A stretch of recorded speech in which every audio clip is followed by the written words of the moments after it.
guys, and welcome back. I hope you're all doing so well as always. This is going to be a products that are very much worth the hype video. I don't think I've done one of these before, and I figured I'd also do beauty and fashion combined. I'm not sure if anyone ever really does that, but I figured I'd go through my kind of luxury wardrobe and luxury products and talk about everything that I actually think is worth the hype. I'm just going to start off with what I have right here, first thing on the list. Okay, I know these are dirty, please don't hate on me, they need a wash, I realise. Real Techniques brushes, just in general, amazing. I invested in so many Real Techniques brushes back when I first started blogging and when I first started getting really obsessed with beauty, and they are seriously worth the hype. They're very affordable brushes, they don't shed, they are extremely soft, they are wonderful for blending. I just don't think you can go wrong with Real Techniques.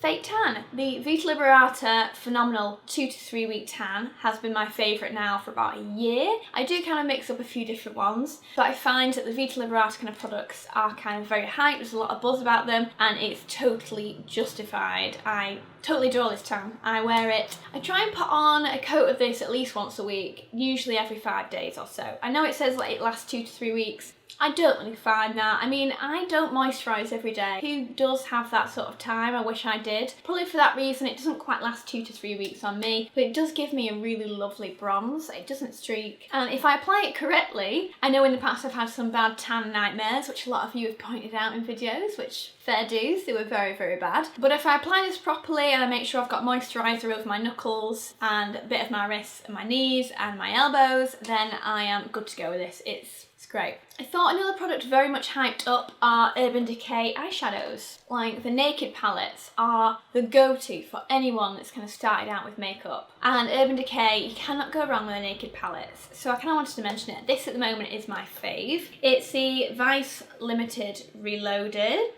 XX. Unfortunately, my mirror is cracked, I'm absolutely gutted, but the overall colours in here are so stunning. I use a lot of the kind of more neutral tones and the champagnes, but there are so many different types in here to make lots of different eye looks. So I love it. But the pigmentation throughout all of the Urban Decay eyeshadows is fantastic. They are so blendable, like soft, very smooth when they're applied, and I just really can't fault them. So very much hyped up and very much justified again. Let's just throw in a fashion piece. I didn't really want to mention this again because I've mentioned it quite a few times, but the Gucci Dionysus bag has been so hyped over the past 6 months. I know pretty much most of my blogger friends have a Dionysus bag in some shape or form, whether it's in the velvet, whether it's in the material, or whether it's in the leather versions. Mine obviously is in the raspberry floral leather, which I'm just still absolutely smitten with. I'm pretty sure you can still buy this. But the Dionysus shape overall, this whole like huge lion's head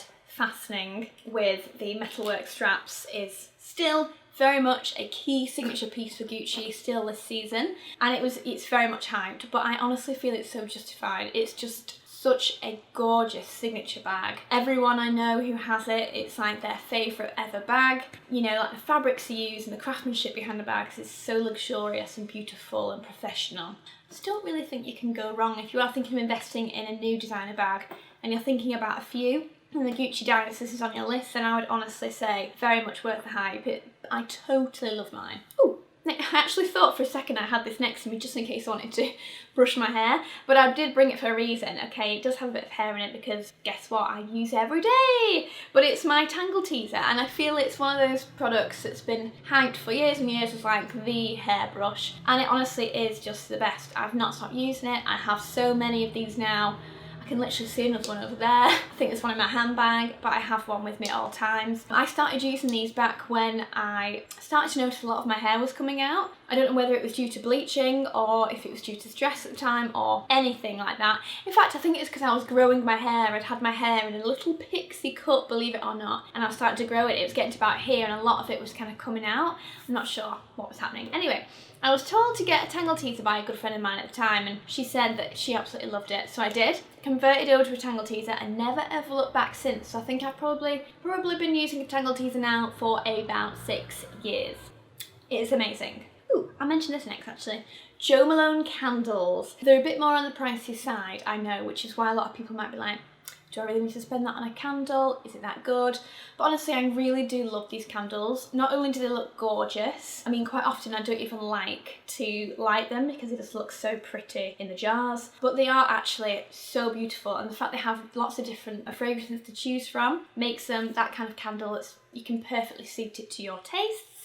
So this one is Blackberry and Bay. I haven't even opened this up yet because it's still a brand new one, but Blackberry and Bay is one of my favourite scents in this range. It's like a really deep blackberry, so it's quite fruity but then a little bit musky. It's so stunning. That'll be so lovely to start burning soon for more kind of autumnal scents.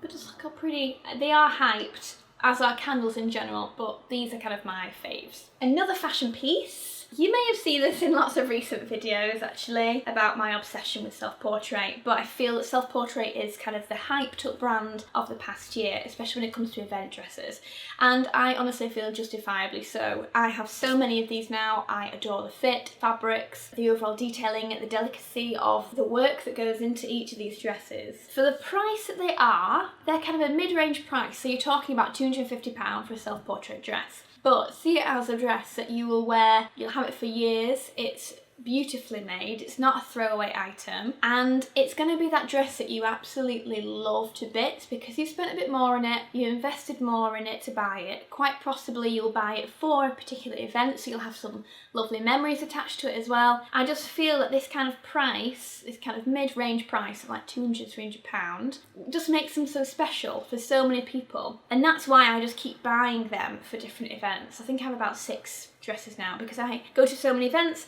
They're a perfect piece, and this one especially, I wore this to Casper & Joe's Hit the Road premiere. Felt really pretty in it, absolutely loved wearing it and got so many compliments. I truly adored this dress. But they're also statement, they're recognisable, they're a very distinctive brand, and I feel for that they are just so worth investing in and worth the hype that comes with them. I feel very matter of fact today in this video, but I like it. I've just literally used this, so that's why it needs a bit of a wash, but the Beauty Blender. Equally, I adore the Real Techniques. It's not called a Beauty Blender, it's called some sort of sponge, Miracle Sponge. But this is a Beauty Blender. I love both brands, fantastic. They're wonderful for applying makeup. I don't do my makeup now without a sponge. I think I'd feel completely lost. I don't know what I did before I used them, but this kind of tool for doing your makeup, it's very much hyped, and rightly so, it really is. The amount of times I say to my friends, you don't use a beauty blender, and like, never thought about buying one, and as soon as I put them on to getting one, they're totally obsessed. It's so good. These sort of products at the moment, these kind of cleansing waters, micellar waters, very much hyped in the market, and this is by far so brilliant. And you know what, I was surprised because a while back I did a video with Garnier for this product because I really believed in it, so I did this video, and I was really surprised that quite a few guys in the comments said that you found it too oily and that you felt it really kind of left residue on the face, and I just haven't found that. I don't know if that's because my skin tone is quite dry anyway, so maybe my skin is just lapping up and loving the oil. I don't know, but I honestly don't get that with this. I have never used such a brilliant, affordable drugstore makeup remover like this. I really haven't. I used to buy Vichy, I used to buy Chanel, Clarins, Clinique, the more waterproof makeup removers from those kind of brands because I found it was the only thing that would get off my waterproof mascara. Whereas this, you can usually get it on offer for about $3.50 in Boots or Superdrug or anywhere, and it's honestly so brilliant. It just wipes away and breaks down a waterproof mascara or much stronger mascaras so easily. It gets rid of everything off my face. My face doesn't feel dry afterwards. It doesn't feel tight. I honestly couldn't recommend this more, so I was quite surprised people thought that. So I guess if you are a little bit more oily, maybe err on the side of caution, just in case that is a thing, that it maybe is a little bit oily. But if you have sort of dry to normal skin, I honestly think that you'll probably love this, and it's worth trying for $3.50. Going back to fashion again, I mentioned these more times than I have showers, I think, but the Jean Vito Calabria Courts, they're quite a hype shoe. I see so many people wearing them, and I know that I definitely hype them up, so I'm always talking about my own hype here, but they're honestly so worth it. They're comfortable, they are sophisticated, they're classic, they're classy, they're stylish, they go with everything, especially if you buy the right colours. If you buy the black version in all black, they'll go with everything.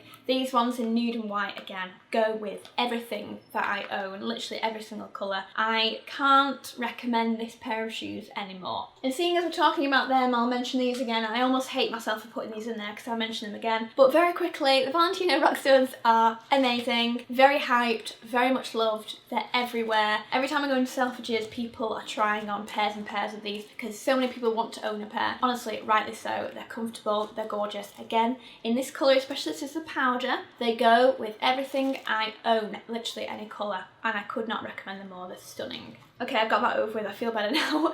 I just had to mention them, like I feel bad mentioning them again, but yeah, I had to, I just love them. This bronzer has been hyped ever since I started YouTube blogging, so 4 years, and I felt I needed to mention it because rightly so. It's the Nars Laguna bronzer. This is the huge version in this gorgeous packaging, which I'm a little bit in love with, I'll be honest. Huge mirror, comes with a little brush as well, but generally just the product itself is a stunning bronzer. I use it pretty much every single day. It is a spectrum of orange tone to stone. It's very much in the middle, so you don't get either. You don't get too cool tone or too warm tone. It's kind of perfect in between, and it really is worth the hype. I've heard a lot of people recently talking about how much they adore L'Oreal lipsticks, so I kind of feel, I don't know if it's just me that hears this hype, but it's definitely out there. The L'Oreal lipsticks are very much hyped as that kind of drugstore lipstick. So yeah, I guess to be honest, I see L'Oreal as that very hybrid between drugstore and luxury because I find their products so fantastic. They're just a little bit more affordable. But these are the brand new Gold Obsession ones actually. So here we have pink gold and we have beige gold, which are my two faves. There's also nude gold as well, which is lovely. But these are my two favourites. But generally, just talking about L'Oreal lipsticks in general, pigmentation is always fantastic. They are not too drying, they have a lovely consistency, a wonderful texture. Pigmentation is always great. Have I already said that? I don't know. Yeah, I honestly feel these are some of the best drugstore, kind of mid-market lipsticks that you can pick up. Worth the hype, 100%. Eyebrow product worth the hype. You might have noticed that my eyebrows have suddenly started getting a little bit darker recently. I love it. It might not be to everyone's taste, this whole like white blonde with dark brows, but I just really like it. I'm a little bit, you know, a little bit more alternative that way, I guess. But the Anastasia Beverly Hills in chocolate, the Dip Brow Pomade in chocolate. I used this a couple of years ago. It dried up, so I started using something else and didn't think about it again. Went to Sephora, picked up another, fell in love with it again, and I'm totally back on the hype. Totally back on the hype. It's so brilliant. It's just that very waxy pigmented formula that just makes your brows look perfect. If you use the right brush, you've got to use the right brush. But if you do use the right brush, then you're on to an absolute winner. And along the same lines, the Anastasia liquid lipsticks. A few people might disagree with me on this. I've had a few mentions recently about different liquid lipsticks. Some people find these a little bit dry. I really love them. I really, really do. I think the colour choices are gorgeous. I mean, I have every shade of their more nude range here. Crush is my favourite, as you probably know. But I honestly find the texture and consistency of these fine. I would recommend putting on a bit of a lip balm beneath them and throughout the day top up with a little bit more lip balm, but generally the colour will stay, your lips will look really perfected. I love the kind of matte finish, especially when it's just done. They really make my lips look really pouty. So I honestly do think they are worth the hype. I really love them. And two last things I want to mention are concealers. We've got the MAC Prep and Prime in Light Boost, and I also have medium here. But generally this range, Light Boost and medium, if you're looking for something quite brightening, illuminating, but also covering, well, a little bit covering, then the MAC Prep and Prime is really, really brilliant product actually. I think a lot of people use these. I mean, I don't see as many people using these nowadays as I used to on YouTube, but I still think the hype is there and I love it. But also the Bobbi Brown corrector, I remember the hype on these 4 years ago was huge. I remember watching Tanya apply this like constantly and I was like, I need it. So I went out and got it. So I've got Bobbi Brown here in Light Peach corrector, but I mean, I've hit pan on this now. It's so brilliant. I often use this rather than underneath my concealer like most people do. I often put this over the top because I find it warms up any concealer I've got and just adds that finishing touch that just manages to kind of blend my concealer into my foundation better and just warm up my under eyes into that kind of perfect shade for me. So it's a really brilliant product, still hyped and definitely worth it. I think that's it actually. That was more than I probably should have done, but I wanted to show you everything that I did actually think was really worth the hype in more luxury, beauty and fashion segments. So let me know what you think. If you like the video, please do give it a like. That would really help me out. And if you're brand new here, I'd love it if you subscribed and came along for 2 videos a week. I'll leave a subscribe button on the screen, just click it and you can subscribe to my channel. But if you do that, then thank you so much, and thank you to all of you guys for coming back and watching me every single week. It means the world to me. I will see you all really soon, and take care until then. Bye! Mwah.